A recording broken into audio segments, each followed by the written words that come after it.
Round of 16-এ নরওয়ের বিপক্ষে Brazil মাঠে নামবে আর সেখানে আপনি লুকাস পাকুয়েতাকে পাচ্ছেন না। মনের মধ্যে একটা প্রশ্ন ঘুরপাক খেতেই পারে যে লুকাস পাকুয়েতার বদলে নেইমার জুনিয়রকে কি কার্লো আনচেলত্তি শুরুর একাদশে রাখবেন?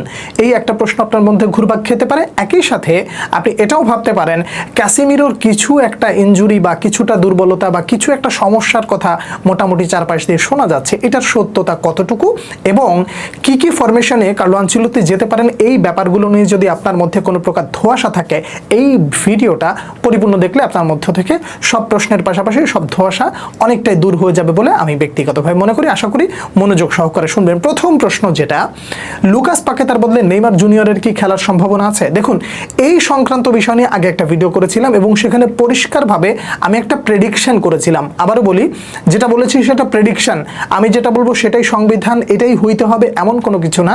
যে নেইমার জুনিয়রকে বিশ্বকাপের ফাইনাল ম্যাচও যদি হয় তবুও শুরুর একাদশে খেলানোর সম্ভাবনা নেই।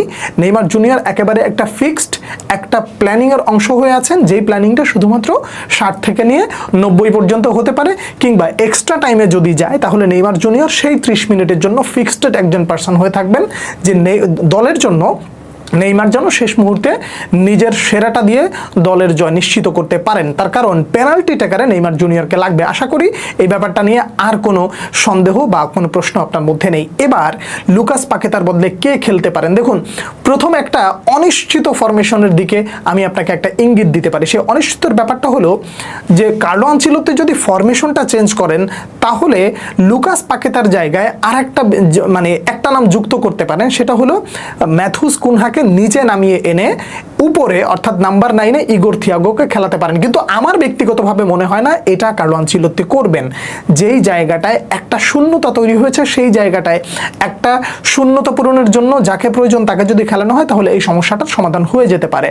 লুকাস পাকুয়েতাকে ফাইনালের আগ পর্যন্ত আপনি পাচ্ছেন না, তার মানে ফাইনালেও আপনি তাকে পাবেন বলে এটার কোনো নিশ্চয়তা নেই। তার কারণ ব্রাজিলের এই মুহূর্তে যে সিচুয়েশন, এই সিচুয়েশনে লুকাস পাকুয়েতাকে প্রয়োজন ছিল, কিন্তু তিনি যে ইনজুরিতে পড়েছেন তাতে করে তাকে আর পাওয়া যাবে বলে মনে হয় না। ম্যাথুস কুনহাকে নাম্বার 9 পজিশনে একেবারে পুরো ফিক্সড করে ফেলেছেন কার্লো আনচেলত্তি, ওই জায়গা থেকে সরানোর কোনো পরিকল্পনা ওনার আছে বলে আমি ব্যক্তিগতভাবে মনে করি না। আর যদি সেটা করেনও তবুও হয়তো বা দেখা যাবে যে কোনো একটা পরিবর্তনের ইঙ্গিত এবং নতুন কোনো একটা কিছু কার্লো আনচেলত্তি ভেবে তারপরে হচ্ছে প্ল্যানিংয়ের অংশ হিসেবে তারপরে ম্যাথুস কুনহাকে নিচে নামিয়ে নিয়ে আসবে। এখন বিষয়টা হলো, যদি ম্যাথুস কুনহাকে নিচে নামিয়ে না আনে, অর্থাৎ অ্যাটাকিং মিডফিল্ডারে রেখে ডাবল পিভটে দুজনকে রেখে যদি এই ফরমেশনে যায় তাহলে কি মোটেও খারাপ হয়? দেখুন, খারাপ হয় এটা মোটেও বলছি না, কিন্তু এই ধরনের ফরমেশনে এই মুহূর্তে কার্লো আনচেলত্তি যাবেন কিনা এটা একটা অনেক বড় প্রশ্ন। যদি যায় তাহলে আমি ব্যক্তিগতভাবে অবাক হব না, কারণ কার্লো আনচেলত্তি এই ধরনের কিছু একটা করতে পারেন। আর এক্সপেক্টেডলি একটা বিষয় খুবই ক্লিয়ারলি বোঝা যাচ্ছে, বা আমার যেটা ধারণা সেটা হলো যে মিডফিল্ডের যে একটা শূন্যতা তৈরি হয়েছে, আর সেই শূন্যতাটা তৈরি হচ্ছে লুকাস পাকুয়েতার জন্য। আপনি এই জায়গাটায় দুটো নাম এই মুহূর্তে বিবেচনা করতে পারেন। নাম্বার 1, আপনি ফ্যাবিনহোর কথা ভাবতে পারেন, কিন্তু ফ্যাবিনহোকে আপনি এই জন্যই পাবেন না, তিনি হচ্ছেন ক্যাসিমিরোর রিপ্লেসমেন্ট। তাহলে বাকি থাকলো কে? বাকি থাকলো আরও দুইজন, একজন হচ্ছে এডারসন আর একজন হচ্ছেন দানিলো। এই দানিলো তো সেই দানিলো যেই ব্যক্তিকে আপনার কার্লো আনচেলত্তির ছেলে ডেভিড আনচেলত্তি বাছাই করেছিলেন, বোটাফোগোতে নিজেকে প্রমাণ করেছেন। এছাড়া বিশ্বকাপের আগে জাতীয় দলের হয়ে গোল করার মোটামুটি একটা তার যোগ্যতার একটা প্রমাণ তিনি দিয়েছেন। এখন বিশ্বকাপের মঞ্চে তিনি আসলে কি মোটেও খারাপ হতে পারে? সবশেষ যে তথ্যগুলো কম বেশি চারপাশে ছড়িয়ে আছে তাতে করে যেটা মনে হয়, বা ব্রাজিলিয়ান মিডিয়া যে টুকটাক যে সংবাদগুলো প্রকাশ করেছে তাতে করে মনে হচ্ছে যে লুকাস পাকুয়েতার জায়গায় দানিলোকেই মিডফিল্ডে রাখা হবে। এখন দানিলোকে মিডফিল্ডে রাখার উদ্দেশ্যটা আসলে কেমন হতে পারে? বিষয়টা এমন যে মিডফিল্ডে যেই কাজটা ছিল লুকাস পাকুয়েতার, সেই কাজটার জন্যই মূলত একজন ব্যক্তিকে দরকার।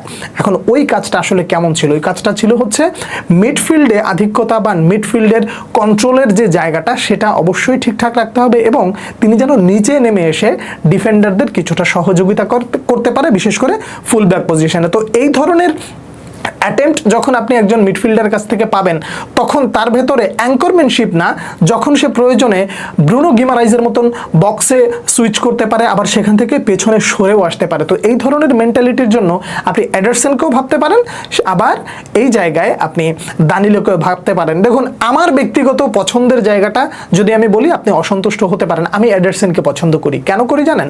এই ছেলেটার ভেতরে সেই পটেনশিয়ালিটি আছে যে সে অ্যাঙ্কর মানে অ্যাঙ্কর যেই রোলটা প্লে করতে হয় এই জায়গাটা থেকে সে সামনের দিকে উঠে গিয়ে আবার নিচের দিকে নেমে আসার এই দক্ষতাটা তার মধ্যে রয়েছে।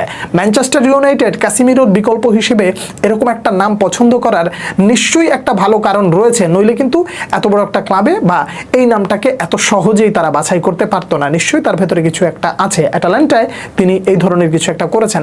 তবে দিন শেষে কার্লো আনচেলত্তি কেন দানিলোকে এগিয়ে রাখতে পারেন, এটা মানে এখানেও একটা যুক্তি রয়েছে। সেই যুক্তিটা হলো, আনচেলত্তির আন্ডারে এখন পর্যন্ত এডারসন নিজেকে ওইভাবে মেলে ধরার সুযোগটা পাননি, এটা যেমন সত্য, একই সাথে দানিলো কিন্তু আনচেলত্তির আন্ডারে একটা ম্যাচ খেলেছে এবং সেখানে তিনি গোলও পেয়েছে।